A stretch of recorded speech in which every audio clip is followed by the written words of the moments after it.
In our second story this evening, in a special reunion, Dale Earnhardt Jr. and Budweiser are reuniting for the first time since 2007. Budweiser will sponsor Earnhardt Jr.'s number 8 JR Motorsport Chevrolet in select late model stock races to close out the 2024 season and into 2025. We'll see the iconic paint scheme return on November 23rd in the South Carolina 400 at Florence Motor Speedway.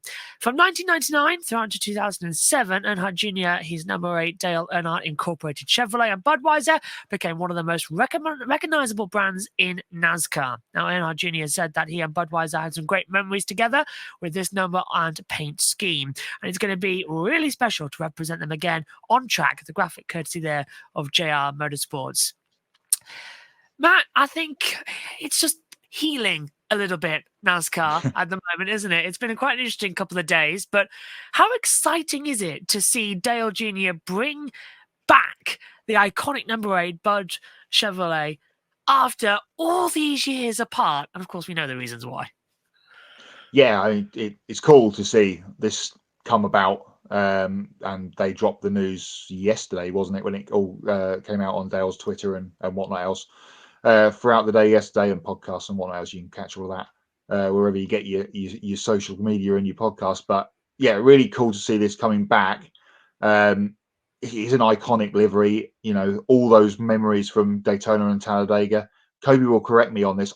Didn't he win? I'm pretty certain he won the first race back after 9/11 at Dover, if memory serves, in the Bud colours. Might have been the white on red rather than the red on black colours, but someone will correct me if I'm wrong on that one. But that was another big one, and many, many more down the years. This is going to maybe upset some people. I'm going to say it anyway. My Dale Earnhardt Jr. memories are all post the Bud era, and they're all in the National Guard era. You are Hendrick correct. in the 88, when it didn't go so well. It's a bit like for the Drive to Survive / new casual Formula One fans coming into watching Formula One every week now and seeing Fernando Alonso messing around in 14th place, and everyone raves how brilliant he is or was, and you're going, really? You sure?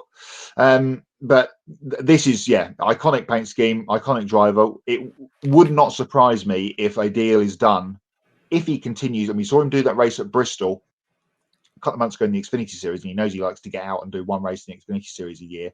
And he's been sponsored by Hellmann's for the last couple of years for that. If this gets on an Xfinity car next year somewhere for Dale's potential one run in the Xfinity Series, it'll be in the 88 rather than the 8, of course. But I'm sure they could make that happen quite easily with a bit of Photoshop and some paint going on. But really cool to see this back. And Adam agrees. Awesome paint scheme for Dale Jr.'s Bud late model car. Plenty of merchandise will be bought by the fans. Absolutely right, Adam. You are correct there. This is going to be a merchandise winner over the next couple of months. If you want some NASCAR merch for Christmas, get it on your list quickly before you get it into Santa, because it'll be on there. And Adam says yes. Thank you, Adam. I was 99% sure that was what happened, but thanks for the clarification. Interesting, isn't it? Because I was reading up and listening to the podcast when all this came about. He as soon as Teresa said she wasn't going to pay for the number 8 license anymore and the copyright deals and all that lot, he said, of course we're going to get it. Of course we're going to get it back. But he also said that I don't want to say it's mending, but it seems like there's a few bridges being built back between Junior and Teresa at the moment, because he said he always felt that as long as she had the number, it was safe. And it was in safe hands. I thought it was quite a nice thing to say, to be fair, after all the drama that happened when he had to move over to the 88. But I think now it's back. He said he wanted to put it on, but he wanted to do it correctly, didn't he? He didn't just want to bring it back and sell merch without racing the car. So if he races the car, he feels better about selling the merch. And I think that's a great idea, because it's such an iconic car, such an iconic brand. Now you can get brand new merch and the car's actively racing. It's fantastic. And I wouldn't be surprised if, as I agree with you, Matt, if he's going to enter the Bud in the Xfinity as well. Connor Zeelich is in the 88 next year as well. So it's going to be... That'll be the sticking point, is they've got an 8 and an 88 already in Xfinity. So maybe they'll run a 888 for Dale That would be a good idea, yeah. to make that happen if it's going to happen. What about All Stars? Is that an option for him? Could he do All Stars with it? I mean, it seems like a perfect fit. I mean, there'd have to be some rules being pencil or rubbed out with pencil. More on rules being rubbed out with pencil later when we get to Hots and Knots. I mean, it's Dale Jr. Dirty Mo have already gone mad. Everything that their branding was black with white text.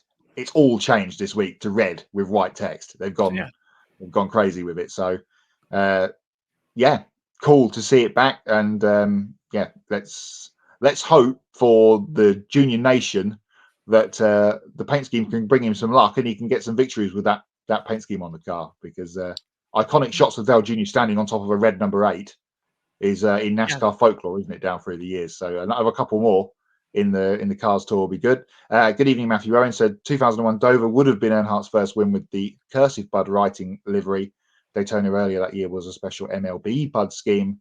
His 2000 wins came with block lettering. The Oracle will have the answers. Oh, that's sticky, isn't it? And I can't wait, to be fair. And personally, I hope that I get some of that merchandise, and so you do, Matt, over here in the UK, because it's kind of needed. Even if I have to ship it over, I want a hat at least. And also, I don't care. I'm sorry to Austin to say this, but I would love it if Ricciardo did choose NASCAR, get him in that 3, because he loves Dale Earnhardt. He chose the 3 Formula One. It's just fitting. I'd love it. It's just sending all up the right angles for me as well.